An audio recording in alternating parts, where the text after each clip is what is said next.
नमस्ते बच्चों, स्वागत है आपका सरदार वल्लभ भाई Patel English medium school Yawal की ऑनलाइन क्लासेस में।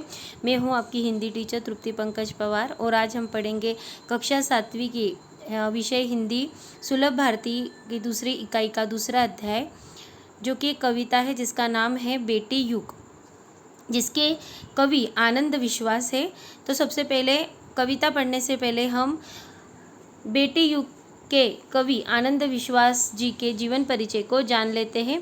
इनका जन्म जुलाई 1949 को उत्तर प्रदेश के शिकोहाबाद में हुआ। रचनाएं इनकी ऐसी है: मिटने वाली रात नहीं, पर कटी पाखी, देवम, गर्मा गर्म थपेड़े लू के, बहादुर बेटी आदि। इनका परिचय ऐसा है: आनंद विश्वास जी अंधविश्वास और मुश्किलों के ताप से पिघलते जीवन के प्रति विद्रोह स्वर रखने वाले कवि हैं।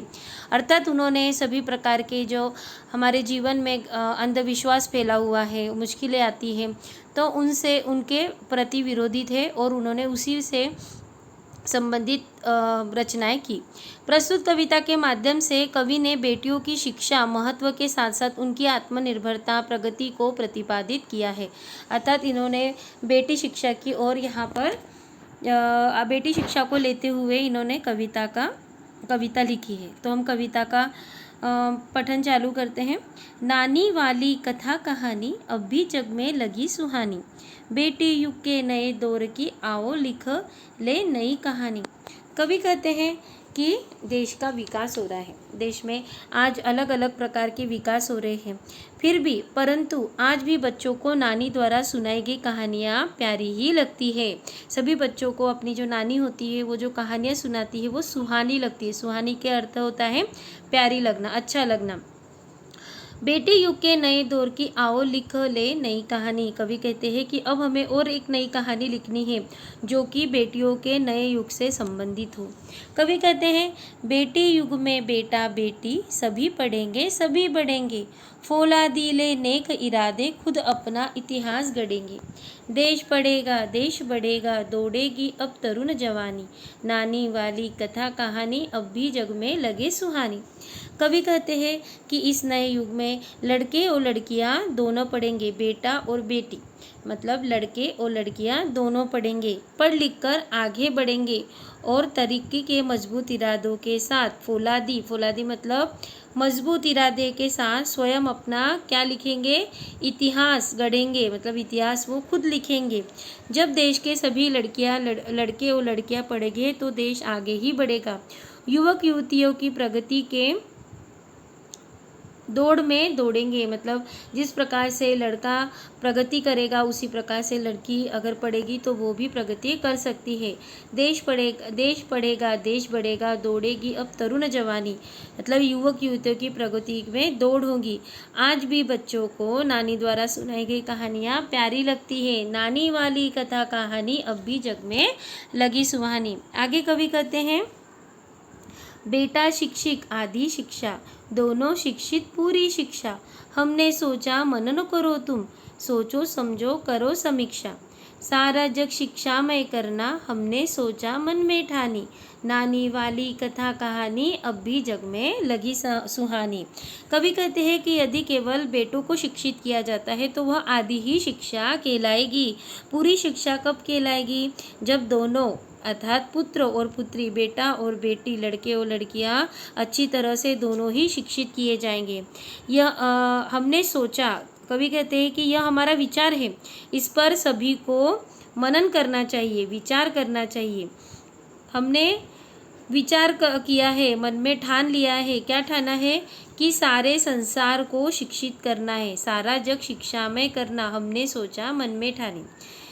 कवि कहते हैं कि हमने अब सोच लिया है कि सारा जग जो है उसे हम शिक्षामय बना देंगे, उस सब दूर शिक्षा का प्रसार करेंगे। नानी वाली कथा कहानी अब भी जग में लगी सुहानी। आगे कवि कहते हैं, अब कोई ना अनपढ़ होगा, सबके हाथों पुस्तक होगी, ज्ञान गंगा की पावन धारा सबके आंगन तक पहुँचेंगी। पुस्तक और कलम की शक्ति जग जाहिर जानी पहचानी, नानी वाली कथा कहानी अब भी जग में लगी सुहानी। कवि कहते हैं, अब समाज में कोई भी अनपढ़ नहीं होगा, सभी बालक के हाथों में क्या होगी? पुस्तकें होगी। ज्ञान गंगा अर्थात ज्ञान रूपी गंगा की पवित्र धारा प्रत्येक व्यक्ति के आंगन तक पहुँचेगी, अर्थात प्रत्येक घर में शिक्षा का प्रसार होगा। पुस्तक और कलम की शक्ति जग जाहिर जानी पहचानी, अर्थात हर घर का बच्चा पढ़ेगा। सभी जानते हैं कि कलम में कितनी शक्ति होती है, पुस्तकों में कितना ज्ञान का भंडार होता है। आज भी बच्चों को नानी द्वारा सुनाई गई कहानियाँ पसंद है। क्यों? नानी वाली कथा कहानी अब भी जग में लगी सुहानी। आगे कवि कहते हैं, बेटी युग सम्मान पर्व है, पुण्य पर्व है, ज्ञान पर्व है, सब सबका सम्मान करे तो जन जन का उत्थान पर्व है। सोने की चिड़िया तब बोले, बेटी युग की हवा सयानी, नानी वाली कथा कहानी अब भी जग में लगी सुहानी। कवि अंत में कहते हैं, बेटी युग सम्मान का पर्व होगा, अर्थात जहाँ पर बेटी का सम्मान होगा वह देश प्रगति की ओर दौड़ेगा। पुण्य पर्व है, ज्ञान पर्व है, यह पुण्य पर्व है। अगर हम पुत्री को या बेटी को पढ़ाते हैं तो यह पुण्य पर्व है, यह ज्ञान की प्रतिष्ठा का पर्व है। जब सबका सम्मान करे तो जन जन का उत्थान पर्व है। जब सभी पढ़ लिख जाए तो एक दूसरे का सम्मान करेंगे, तभी जन जन का क्या होगा? उत्थान होगा, प्रगति होगी। सोने की चिड़िया तब बोले, बेटी युग की हवा सुहानी। प्राचीन काल में भारत को क्या कहा जाता था? सोने की चिड़िया कहते थे। अब फिर बेटी युग की हवा में यह गूंजेगा कि भारत सोने की चिड़िया है, बेटी युग की हवा सुहानी।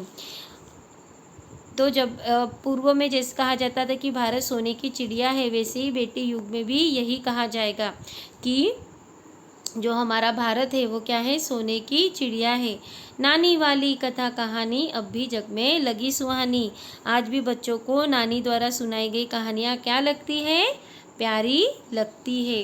तो बच्चों, आज का आपका जो ये अध्याय है बेटी युग, यह कविता समाप्त होती है। इसी के साथ आपको घर पे इसका कविता को पढ़ना है, इसका पठन करना है और इसके शब्दार्थ और कविता को आपकी CW में लिखना है। धन्यवाद।